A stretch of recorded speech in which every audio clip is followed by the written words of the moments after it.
Retinoblastoma, as you know, is the most common eye cancer in children. The main problem is about the diagnosis. If it's diagnosed early and treated as such, then it has an excellent rate for life salvage, eye salvage, and vision salvage.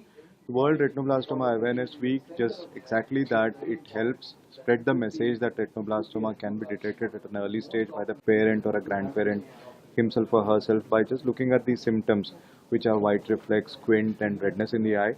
And if these children are detected to have retinoblastoma at an early age, then they can be a very good cure. So that is the whole idea about.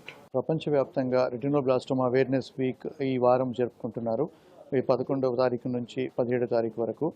ముఖ్యంగా కంటికి కూడా cancer వస్తుందా అని చాలామందికి తెలియజేయడానికి ఈ awareness awareness camp ప్రపంచవ్యాప్తంగా జరుపుకుంటున్నారు.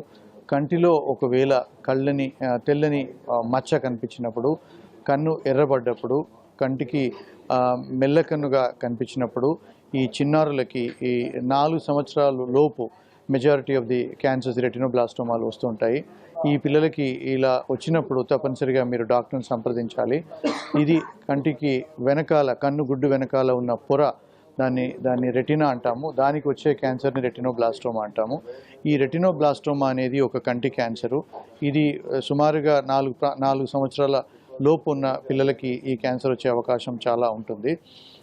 ఈ కంటి క్యాన్సర్కి సులభమైన వైద్యము ఇటీవల చాలా సులభంగా మనం ఈ వైద్యం చేస్తూ ఈ చిన్నారులకి కంటి క్యాన్సర్ని పూర్తిగా కంట్రోల్ చేస్తూ క్యూర్ చేయడానికి వీలవుతుంది. ఈ క్యూర్ చేస్తూ ఈ చిన్నారులకి కంటి చూపును కూడా యథాప్రకారంగా ఉండేటట్టు కూడా మనం ఇటీవల చేయగలుగుతున్నాము. ప్రాణమే కాపాడుకోవడం కాకుండా, కన్ను గుడ్డును కాపాడుకోవడం కాకుండా, కంటి చూపును కూడా మనం ఇవ్వడానికి ఇటీవల మనం చేయగలుగుతున్నాము.